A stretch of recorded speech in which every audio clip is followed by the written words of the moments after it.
बिस्मिल्लाहिर्रहमानिर्रहीम। शुरू अल्लाह के नाम से जो बड़ा मेहरबान नहायत रहम वाला है। मैं हूँ यासिर, आपका होस्ट और आपका दोस्त। उम्मीद करता हूँ आप सब खैर व आफियत से होंगे।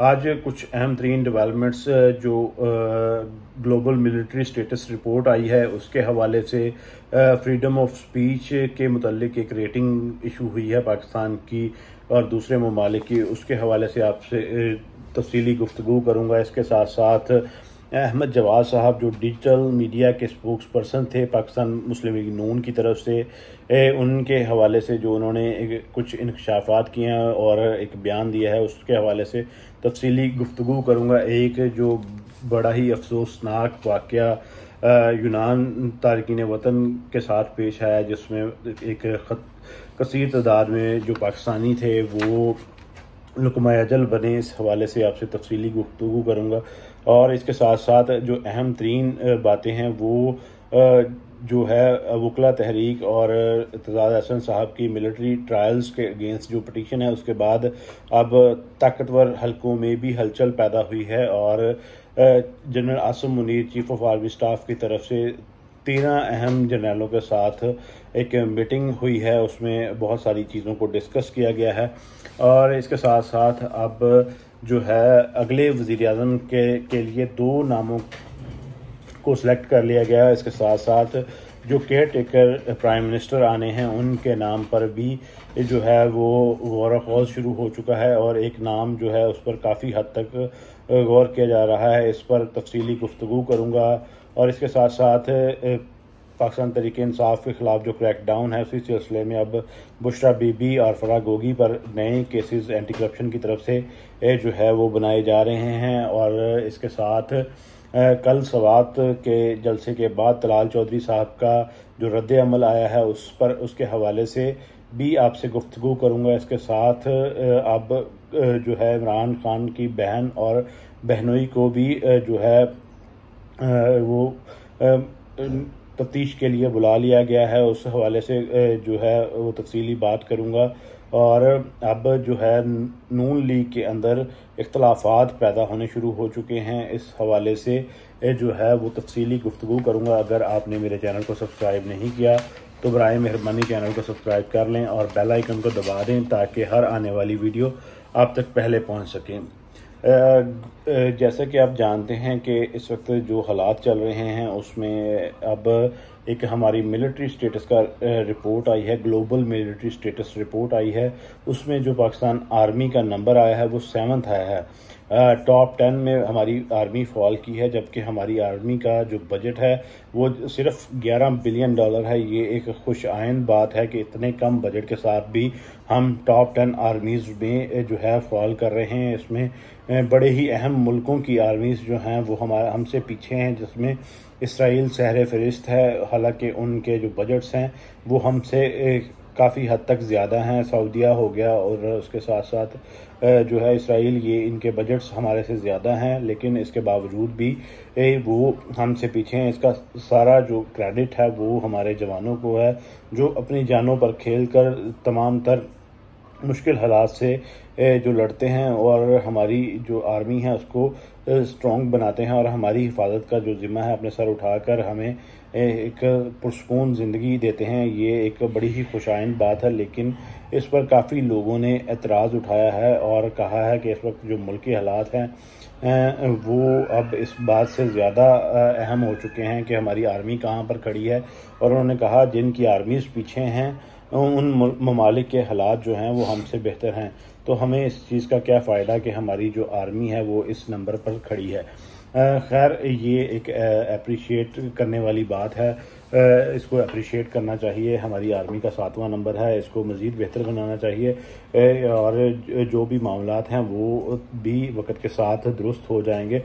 इसके साथ एक जो बड़ी तशवीशनाक बात है वो एक और रेटिंग के हवाले से है, वो फ्रीडम ऑफ स्पीच रेटिंग जो RSS देता है उसके हवाले से है। इसमें पाकिस्तान जो है 150th नंबर पे है। इसमें टोटल जो 180 ममालिक हैं उसमें पाकिस्तान का 150वां नंबर है। इसका मतलब ये है कि यहाँ पर जो आम आदमी है उसको बिल्कुल भी आज़ादी अपनी राय का इजहार करने की आज़ादी नहीं है। और यहाँ पर तमाम तर जो मीडिया पर्सनल हैं और जितने भी लोग हैं उनको अपनी राय का इजहार करने का हक़ जो है वो बहुत ही कम दिया जाता है।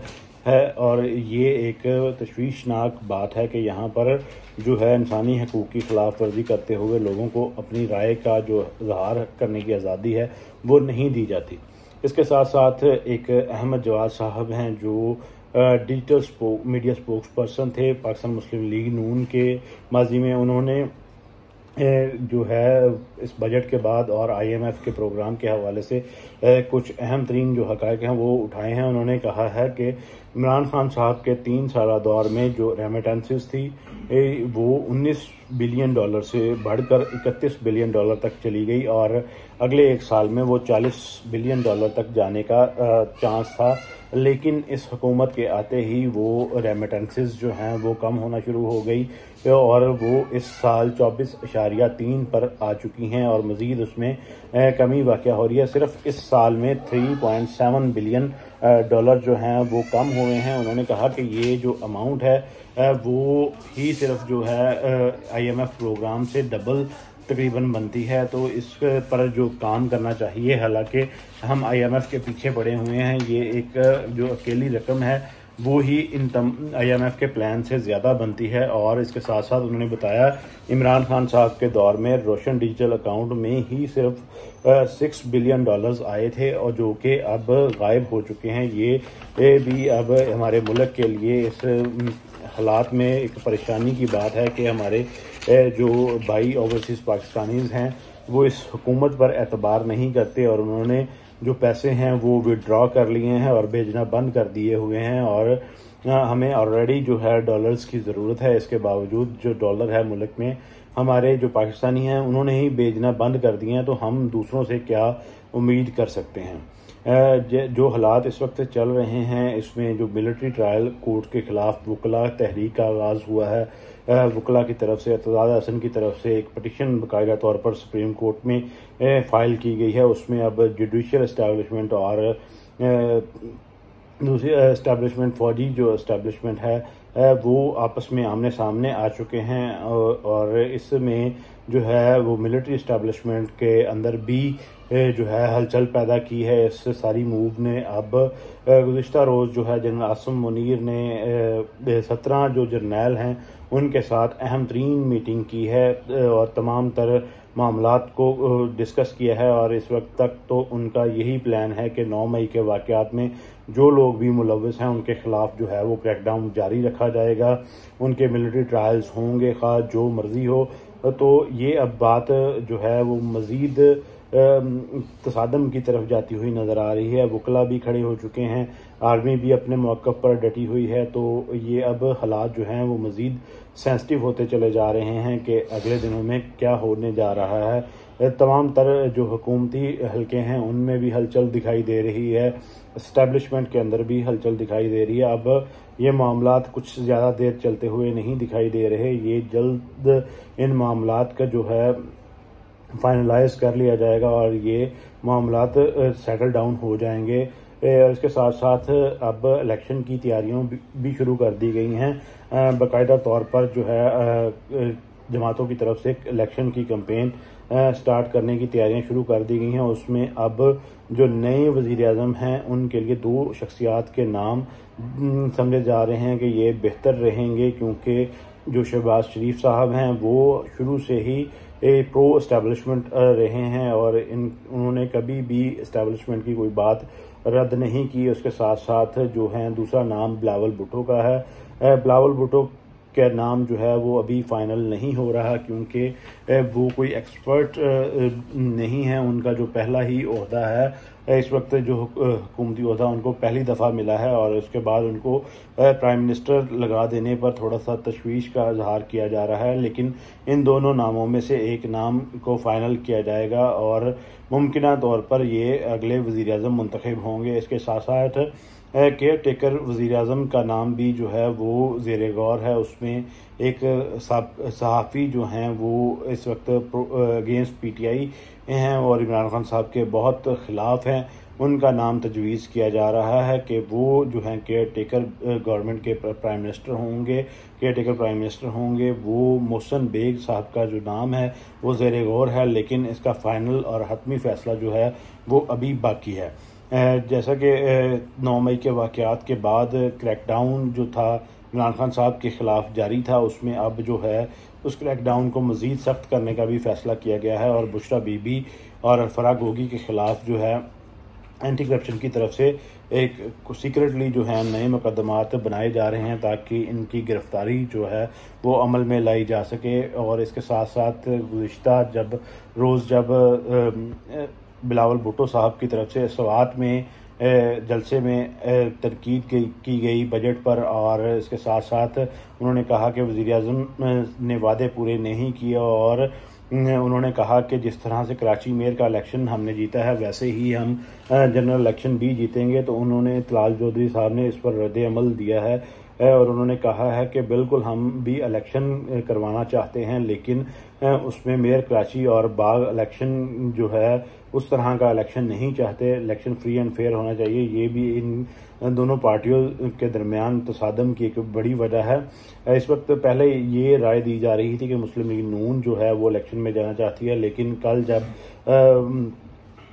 बिलावल भुट्टो साहब की तरफ से वाज़ेह बयान दिया गया और उन्होंने दावत दी कि इलेक्शन में नून लीग आए, और इस बात का ये इंदिया है कि नून लीग इलेक्शन में नहीं जाना चाह रही इस वक्त, लेकिन तलाल चौधरी साहब ने कहा कि हम इलेक्शन में जाने को तैयार हैं, लेकिन हम फ्री एंड फेयर इलेक्शन चाहते हैं, हम इसमें कोई किसी किस्म की रैगिंग नहीं चाहते।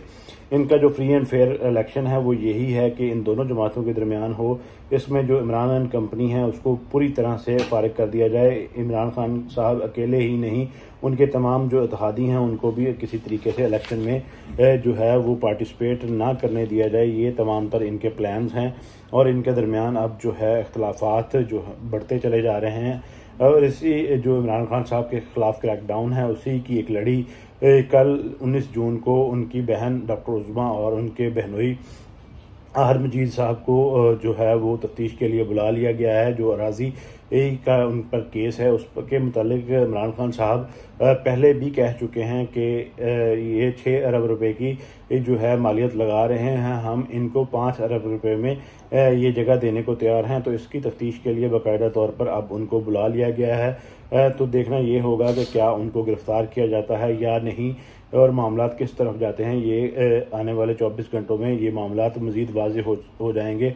और अब नून लीग के अंदर भी इख्तलाफात पैदा हो चुके हैं। जो उनकी पार्टी रहनुमाओं की एक अजलास हुआ जिसमें बाकायदा तौर पर इंट्रा पार्टी इलेक्शन के विनर्स का ऐलान किया गया। उसमें हमजा शहबाज शरीफ नज़र नहीं आए और उनको कोई ओहदा भी नहीं दिया गया। ये इस बात का वाज़ेह सबूत है कि अब पार्टी के अंदर भी जो है वो तसादुम है और हमजा शहबाज को उनका मनपसंद ओहदा नहीं दिया गया, जिसकी वजह से वो शामिल नहीं हुए। इसके साथ जो अहम अरकान थे, साबका प्राइम मिनिस्टर रह चुके हैं शाहिद खाकान अब्बासी और मिफ्ता इस्माइल, उनके ख़िलाफ़ वाज़ेह तौर पर शहबाज शरीफ साहब ने कहा कि उनकी कोई जगह नहीं है जो पार्टी की टांगें खींचते हैं।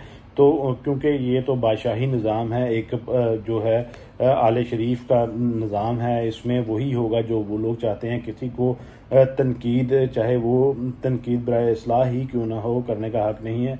उनको भी पार्टी से अलग कर दिया गया। अब बातें ये आ रही हैं कि ये लोग मज़ीद 30 लोगों के साथ मुस्लिम लीग नून को छोड़ रहे हैं। मुस्लिम लीग नून का अब सफाया होता हुआ नज़र आ रहा है। ये हालात बड़ी तेज़ी के साथ बदल रहे हैं। इन बदलते हालात के साथ मैं मुसलसल अपने व्लॉग्स के साथ आपको आगाह करता रहूँगा। अगर आप चाहते हैं कि आप तक बेहतर और मुस्तरद जो है इन्फॉर्मेशन पहुँचे तो आप मेरे चैनल को लाइक और सब्सक्राइब करें और बेल आइकन को दबा लें ताकि हर आने वाली वीडियो आप तक पहले पहुँच सके। अल्लाह से दुआ है, अल्लाह हमारा और इस मुल्क का हामी नसर हो। पाकिस्तान जिंदाबाद। अस्सलाम वालेकुम।